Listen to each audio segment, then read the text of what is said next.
Ola laranxetes! Hoxe vou facer un vídeo un pouco especial porque teño unha invitada Hola. que é a miña nai. Chamase Beatriz, non sei se queres ter un nome artístico como a min, que me chamo Laranxeta. No, pero una vegada yo creo que Beatriz está ben. Beatriz. Moi ben. Pois a idea deste vídeo ven porque unha vez Ola Mario, o youtubeiro, escribiume que podería explicar como aprendín alemán, porque no vídeo de como aprendín galego explicaba que estaba a vivir na Alemanha. Eu contesteille que non o lembraba, que estaría ben, mas que non o lembraba. E por iso teño aquí a miña nai, porque a miña nai foi quen me non te rías, que me ensinou alemán. Entón a persoa que o lembra é ela. E aparte diso, isto é como un experimento da comprensión interlingüística que explico un poquinho de que vai no vídeo do meu proxecto educativo. Entón eu vou falar en galego todo o rato. A miña nai non me coñece falando en galego, é un pouco raro porque iso de cambiar as linguas é un pouco raro. E a miña nai vai falar catalán. Sí.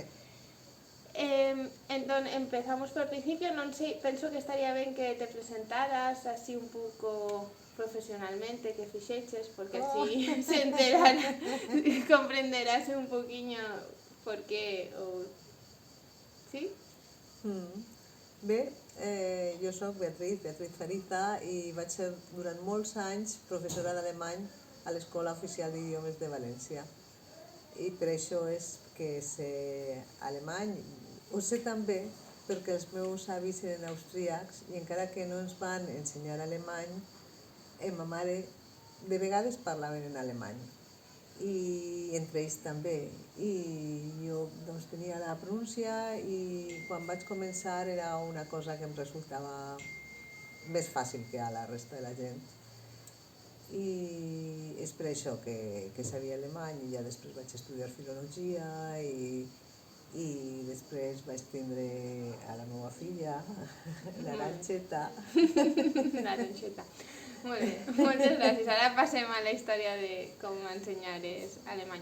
Entón xa indo ao tema de como aprendín alemán, a primeira pregunta é cando e por que decidiches ensinarme alemán? Quan va ser quan tenies 2 anys. Quan tenies 2 anys vaig veure com una dona a la consulta del metge li parlava al seu fill en anglès. I ella en realitat no era anglesa ni res, però em va dir que li ensenyava els colors i no parlava sempre en anglès amb ell, però sí que li ensenyava paraules i això. I a mi això em va semblar que jo sí que podia fer-ho, perquè jo parlar amb tu des que vas néixer en alemany em semblava molt artificial i no m'eixia.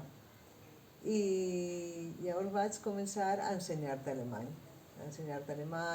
Doncs primer, jo era professora d'alemany i vaig anar descobrint el mètode per ensenyar-te en dibuixos, no sé. Chegou un momento en que pasaches a falarme sempre en alemán? Sí. També és que tu i jo anàvem tots els estius 2 setmanes o això a Alemanya. Jo coneixia gent allà, tenia 2 amigues, Gudrun i Sabine, i ens van convidar, vam anar i ja anàvem tots els anys allà un parell de setmanes. I llavors tu també tenies l'oïda acostumada a l'alemany, ja no era una cosa que venia així de sobte, i això, vam començar poquet a poquet i després sí, ja sempre parlava en alemany. I a tu no t'agradava, no? Iso quería preguntar, que facía eu? Porque eu lembro falar en alemán só cando me quería facer a interesante, rollo diante dos amigos e tal, aí sí que contestaba en alemán, mas se non, No, a tu no t'agradava i em deies no em parles en alemany, no em parles en alemany. Ai, sí, és de veres.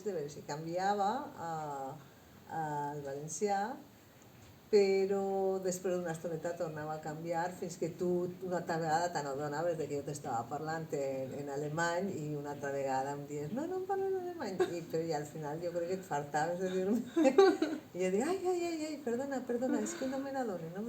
ah, que divertido. Vale, en que momento pensaches, mira, a miña filla xa sabe alemán? Bueno, ara hauríem de parlar del que suposa saber un idioma. É verdade. Sei alemán? Clar, això és la qüestió, és que n'hi ha molts nivells de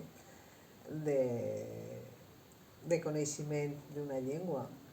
I no, més que res va ser un moment en què jo ja la comunicació havia de ser més fluida, havia de ser més profunda, volia un altre tipus de comunicació amb tu, que no fora renta't les dents, anem a dinar, posa't aquest vestit, juguem que ja era un llenguatge d'adulta i va coincidir en que vam passar 3 mesos a Alemanya perquè jo vaig fer un intercanvi, jo vaig anar a un institut a fer classes d'espanyol i una professora d'allà va anar a l'Escola d'Idiomes de València a fer classes d'alemany i vaig aprofitar per a fer el canvi. Ahir tu tenies 10 anys i perquè ja em semblava que era massa a l'escola, amb els companys, els professors, sempre alemany,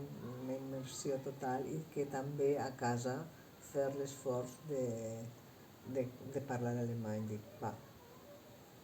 D'això me'n recordo ja, dels 10 anys de parar, de deixar de parlar alemany. Ah, i després va passar una altra cosa, que jo no sé si...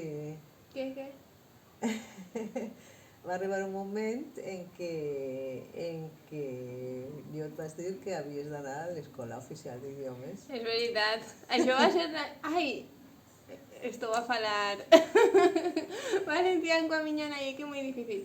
Iso é verdade, que iso foi a loita máxima da miña adolescencia. Sí. Sí, eu non quería. Bueno, l'Aranxeta era molt bona xiqueta i jo recordo molt poques discussions fortes i eixa va ser una. Ella no valia de cap manera anar a l'Escola d'Idiomes. Vosaltres direu, per què havia d'anar a l'Escola Oficial d'Idiomes si ja sabia alemany? Doncs perquè l'alemany és una llengua molt complicada i té declinacions i els articles canvien, o sigui, hi ha masculí, femení, neutre i no tenen res a veure en els articles en valencià. I ella parlava, s'entenia molt bé, però amb moltíssimes faltes, i jo li deia, si vols continuar anant a Alemanya amb les teves amigues, jo vull que vagis a l'escola d'idiomes. I ahir va ser que no, em dona igual si no vaig a Alemanya, si no torno a anar a Alemanya, però jo no vull anar a l'escola d'idiomes. I vaig dir bé, ja va arribar un moment en què algú ha de dir que ha de decidir, no? I li vaig dir de tota manera, quan vulguis m'ho dius i jo et matricularé. Llavors jo podia matricular a una persona a l'escola d'idiomes. Ara ja no es pot. I després d'una setmana va arribar l'Aranxeta, que en realitat es diu Irene, va arribar l'Aranxeta i va dir mare, que vull que matricules a mi i a Diana a l'escola d'idiomes alemany. I jo dic, genial, cap de problema. Diana era una amiga meua. Sí. Hola Diana, encara és amiga meua. i les vaig matricular a les dos i Diana, després d'una setmana o dos, va dir que se ho deixava, però jo ja li vaig dir, el que es comença s'acaba, tu t'has volgut matricular i has d'acabar el curs. Has d'acabar el curs. Sí. Pero no ni a sempre realmente. No. Porque tiven que ir a primeiro, fíxome ir a primeiro e aburríame moitísimo. O que pasa é que sí que era importante ter os coñecementos gramaticais, entón estiven igual uns meses en ir, fun ao principio, estiven uns meses en ir e logo voltei cando empezaron as declinacións, que era como que realmente tiña que aprender de primeiro, non? Sí. I després, el segon curs, et vas deixar que te'l votares i vas passar al tercer, perquè el segon curs era més la qüestió gramatical, com que la tenies més interioritzada, perquè era algo que està més clar en la parla. Sí, I ja vas entón pasar al pasei a tercer. terceiro directamente. Mais fixen o examen de segundo e de terceiro, por se acaso suspendía terceiro.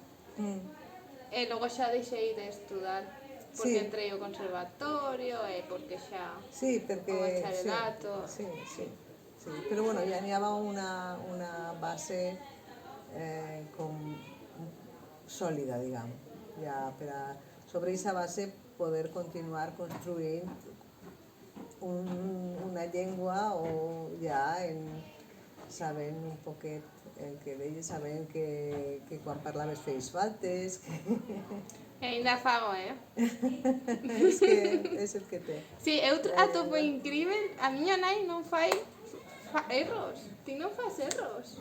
Que estic acostumada a parlar dins de les meues limitacions, o sigui que... Xa, mais ti tampouco aprendiches de nativo ni nada. Eu No. atopo incrível, non fai erros en alemán.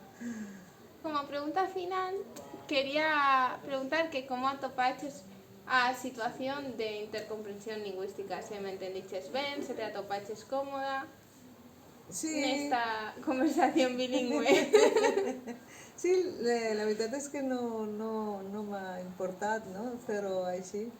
De totes maneres que nosaltres també tenim el costum, no?, de canviar de llengua, de castellà, valencià, alemany, sempre... Sí. Sí, eu atopeino super difícil, de feito, teño feito cousas en catalán que xa subtitularé a miña nai e subtitulareime a min cando nos momentos en que non o podo evitar e de súpeto digo, se estou a falar valenciano, non estou a falar galego, que era a idea. Mais ben, así é normal tamén, porque era a primeira vez que falábamos, que eu falaba galego coa miña nai. E nada, e ata aquí o vídeo de hoxe. Moitas grazas por telo visto. Se tedes historias parecidas, por favor, contádemelas, que xa sabedes é o que máis me interesa, saber as vosas vidas. Así historias de aprender linguas estranxeiras na familia e iso, ou dende pequenos, seguro que é moi interesante. Darlle a like, suscribidevos, vémonos en próximos vídeos. Adeu!